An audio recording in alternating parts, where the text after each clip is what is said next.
Nobody has the right to kill an innocent person, especially for political reasons. A group calling themselves the Secret Army for the Liberation of Armenia said they did it. They're one of several terrorist groups who've killed Turkish diplomats in the past few years. Terrorists which operated throughout Europe and North America. L'armée secrète arménienne menace à nouveau la France. Dans un deuxième message à l'agence France-Presse de Téhéran, l'ASALA annonce... Three men calling themselves Armenian revolutionaries stormed the Turkish embassy in Ankara. And revolver shots, pow, pow, pow, pow, pow, pow, pow, pow, like that.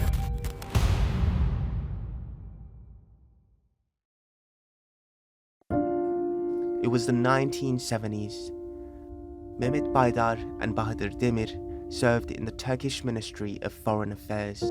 They were assigned to the Turkish consulate in Los Angeles. Baydar was given the coveted job of chief consul, while Demir was made vice consul. It was there they received an invitation from an elderly man who they thought was Iranian. The man promised them priceless Turkish artifacts, including an Ottoman-era painting. And so the Turkish diplomats were instructed to collect the items from his hotel. But when they went to meet him, they discovered he was in fact Armenian.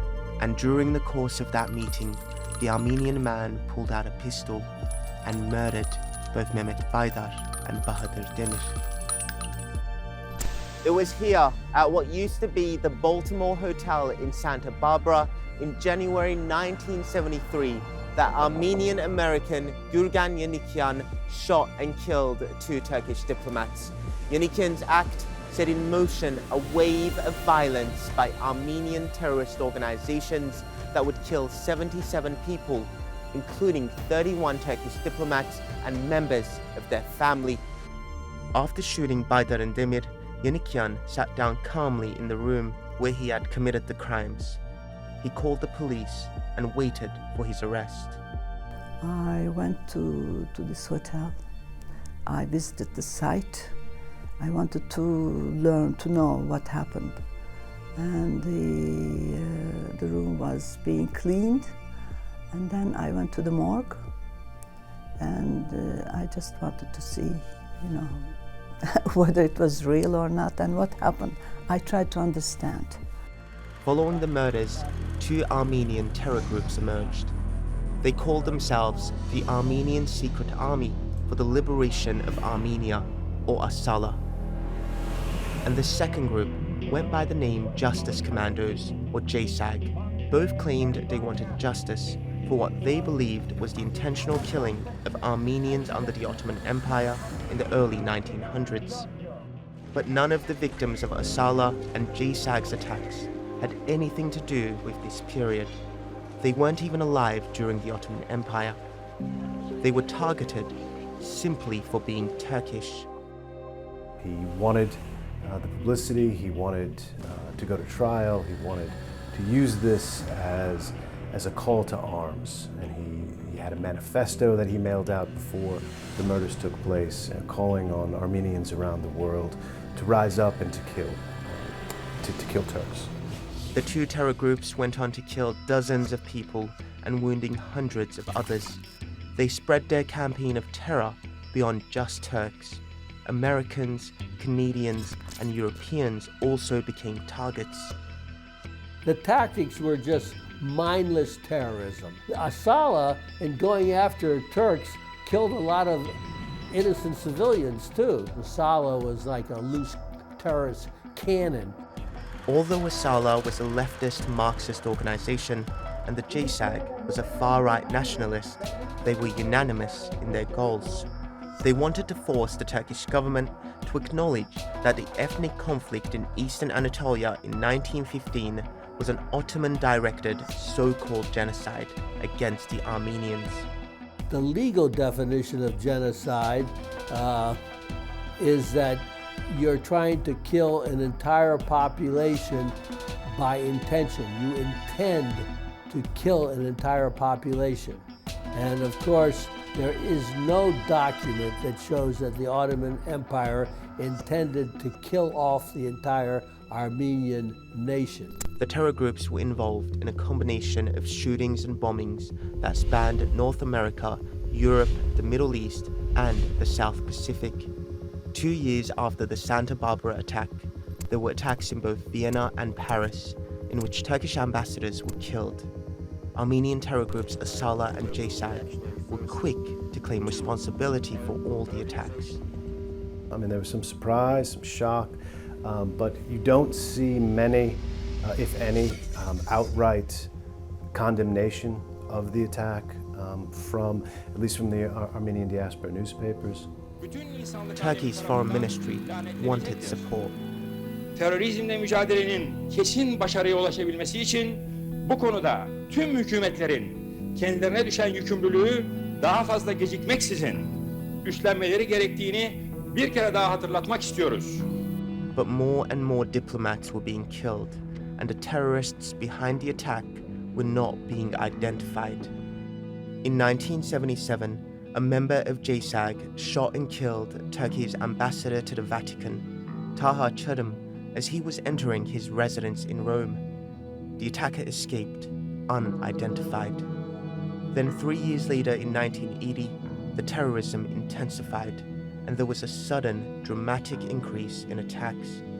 6 more people were killed, and 92 others were wounded in 98 attacks. In July of 1980, Turkey's administrative attaché in Athens, Galip Özman, and his 14-year-old daughter, Neslihan Özman, were killed after an Armenian gunman attacked their vehicle as they waited at a traffic light. This time, the killer was identified. He was Armenian-American Monte Melkonian, who was later invited to Armenia. If you look at, for example, the most infamous American who was involved in this issue, Monte Melkonian, he was invited to Armenia, and then at his funeral, there's again, one of the last State Department telegrams. Washington is asking the embassy in Yerevan, in almost disbelief, if the president of Armenia knows that Monte Melkonian is a known international terrorist, and why is Armenia giving him a full state funeral? Many in Armenia celebrated these terrorists. The country provided a safe haven for those who were wanted and even treated them as returning national heroes. Some in these groups wanted to just kill Turkish diplomats. They were all okay with that. And it didn't quite matter if it was a family member, a child, or of the Turkish diplomat either. So there are children who have been killed in the attacks against the diplomats themselves. And then there was another group that said, that's not good enough, we gotta kill civilians to show people how serious we are. And the question was then, was it just Turkish civilians? Things were becoming very difficult for Turkish staff overseas. Diplomats were receiving constant death threats. Then, Turkey's Consul General in Sydney, Australia, fell victim to such threats. My dad was killed the day that Rumi reached his creator on the 17th of December. And they call it the wedding night. It's a spiritual night, and that's when he passed away. So it's something holy. I look at it as a very holy event. On the 17th of December 1980, Turkey's Consul General in Sydney, Şırıkariak, left his residence.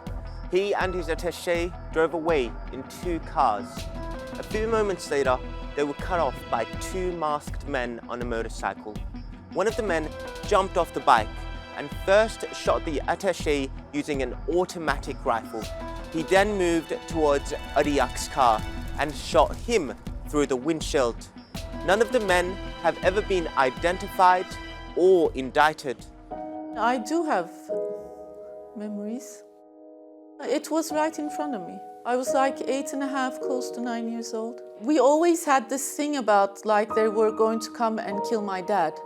Like it was already, like we're like, okay, it's going to happen like one day or something like that. So it wasn't And then it happened, unfortunately. We were surprised, what the heck is going on, screaming. But that's all, I mean. Bir dakika durur musunuz?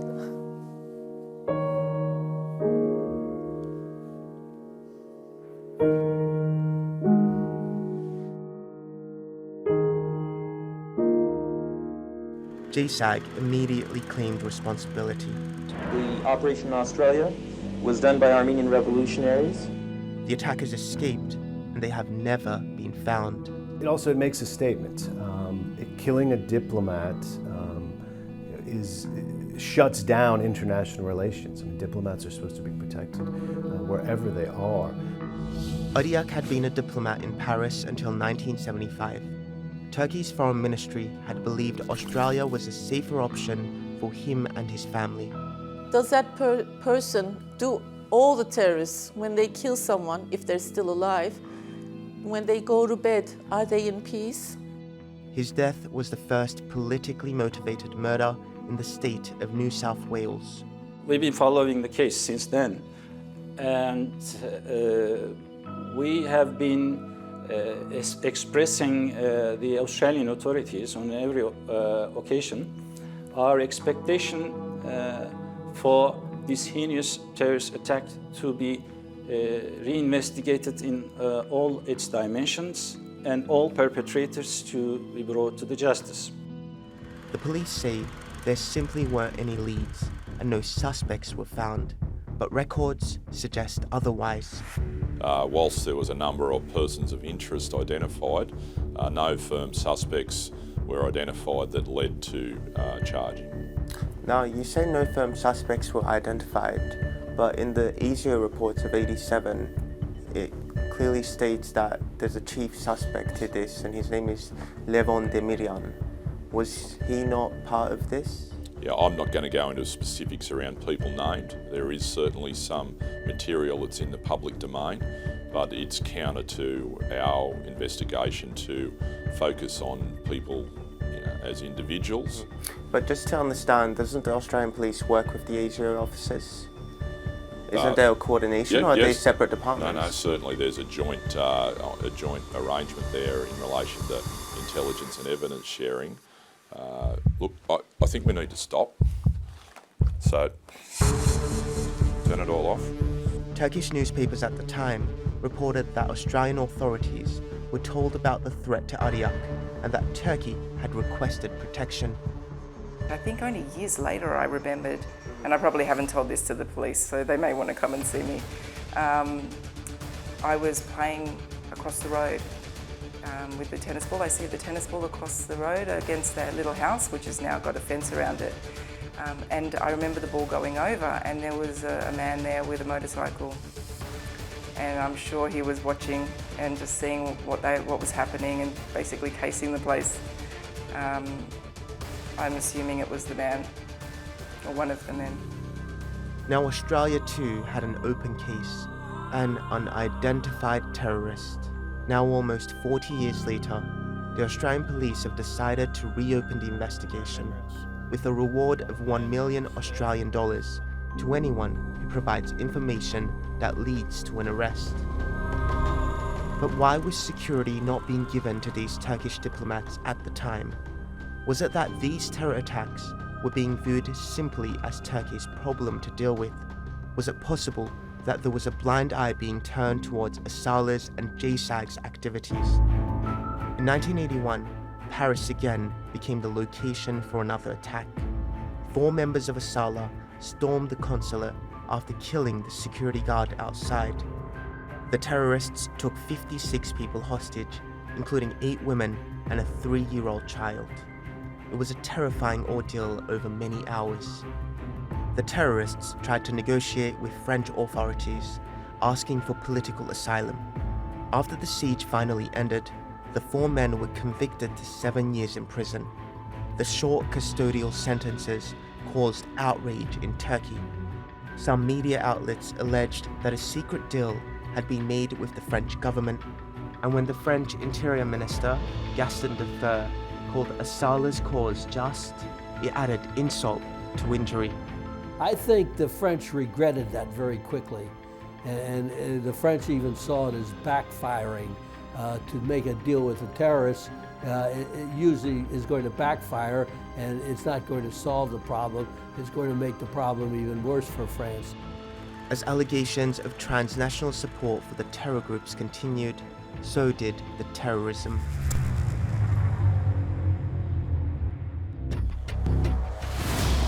Nearly 40 years ago, in West Los Angeles, Turkey's Consul General Kemal Erkan was driving to work. He stopped here at this intersection. It was just before 10 a.m. As he sat alone in his car, two men began shooting at him. He was hit 14 times. The attackers were Harry Susunian and Kriko Saliba, both US citizens of Armenian descent. In 1984, 2 years after the attack, Susunian was arrested and sentenced to life without parole. But Kriko Saliba disappeared and has never been traced. Evidence was presented to a jury, and the jury ultimately convicted Mr. Susunian of first-degree murder with the special allegation, called a special circumstance, of killing during, for the purpose of using national origin and political ethnicity, basically killing a Turkish diplomat for that reason. Susunian was sentenced to life imprisonment. In an appeal, Susunian's special circumstance of killing because of national origin was removed by this appeals court. That allowed him to agree to a lighter sentence of 25 years to life, again, which has allowed him to apply for parole. In August 1982, ASALA attacked again. This time it was Ankara-Istanbul Airport. They detonated a bomb in the middle of a crowded area.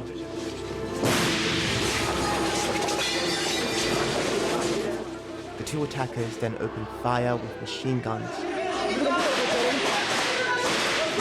shooting randomly at airport staff and passengers.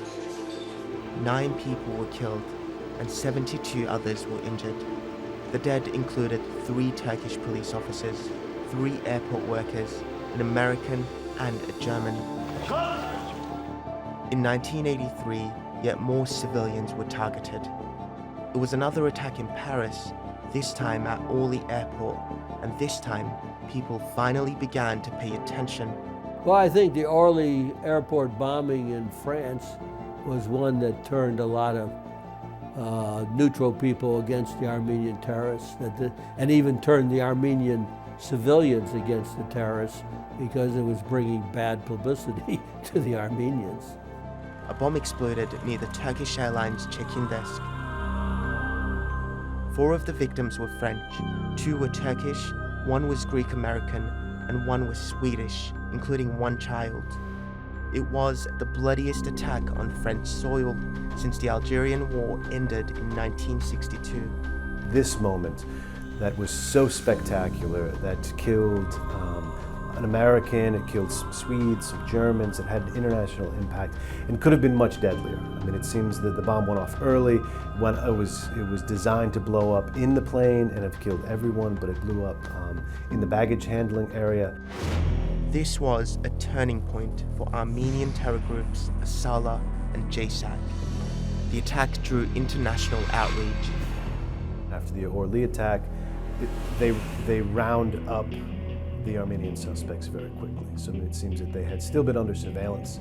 The French knew where they were, but they were letting them operate as long as nothing took place in France. Just 12 days after the Orly bombing, 5 members of JCAG stormed into the Turkish ambassador's residence in Lisbon, killing a Portuguese policeman and the wife of the chargé d'affaires, Cahide Mıhçoğlu. A force of more than 150 police surrounded the building, eventually killing all 5 of the attackers. The terrorists became known by the Armenian diaspora as the Lisbon 5. And even today, they are commemorated in different parts of the world with vigils. The support for the groups was now waning. As it became more and more clear that these were just ruthless, murderous terrorists who did not really have a legitimate cause to be murdering people. The transnational support began to dry up. The two groups had become a primary threat in the West. The United States was unsafe, not only for Turkish expats, but for anyone even associated with Turkey. Excuse me, I haven't done anything to you people.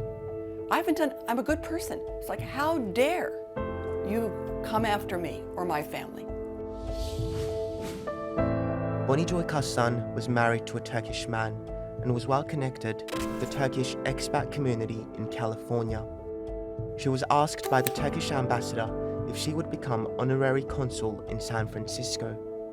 They had made such an impression on how much terrorism and assassination of diplomats and their families was taking place worldwide, and having experienced it in California, the first words out of my mouth to Ambassador-elect were, well, sir, does a coffin come with a job? And if you think about it, that's kind of a bizarre thing to say, but obviously it had made an impact on the Turkish-American community. Well, maybe you're asking me because I'm an American, I'm a woman, and maybe I have adopted John Travolta's theme song, Staying Alive. Bonnie accepted the role, but life changed for her. I really resented it, that to take care of myself, I would have to learn to handle a firearm, and I'm not a gun person. And also, the sheriff at the time, understanding the situation, granted me a concealed weapon permit. I was one of very few women at the time to be allowed to carry a concealed weapon. After 1984, ASALA and JCAG ceased their attacks. The terrorism that had caused so much fear finally came to an end, and the two groups slowly faded out. I think the main reason that terrorism ended in the mid and late 1980s, most civilized people in the world do not believe in terrorism. Turkey was the target for a vast amount of all international terrorism in the 1970s and 80s. There are no other diplomatic service in the world that has lost as many of its members to terrorist attacks than the Turkish Foreign Ministry. They failed. The Republic of Turkey remains, the Turkish government remains steadfast in its positions on these issues, and the JCAG and ASALA will die when the last of their members die. The deep impact on those affected by ASALA and JCAG remains, but the events of that period continue to go undiscussed, unacknowledged. The topic even remains taboo in countries like France. I reached out to a local journalist there to help me work on some interviews for this documentary. After a few weeks, the journalist responded saying she was unable to talk to me as she would be vilified for denying genocide. She explained that there is still too much hatred around this subject to even have a proper discussion. The journalist also says she was threatened by a French academic with links to Armenia. The reign of terror by these Armenian groups has left so many unanswered questions, many cases that cannot be closed, terrorists who have not been brought to justice, and families of victims who have no closure as a result. These attacks are still not being talked about, and it's an issue that is shrouded by the ongoing tensions between Armenia and Turkey. But those killed and injured by ASALA and JCAG were not part of a political or religious dispute. These men, women, and children were innocent victims, targeted for a mere association with Turkey, a deliberate campaign to spread fear. How do you think it reflects on your life today, what you've witnessed and lived through back then? Now that I'm doing this particular program with you, doesn't mean I won't be reflecting going, I wonder what, if any, fallout will there be? You know, that's an impact. If I say, oh, it's a documentary and it is in English, I wonder what impact there might be. Will there be some negative fallout?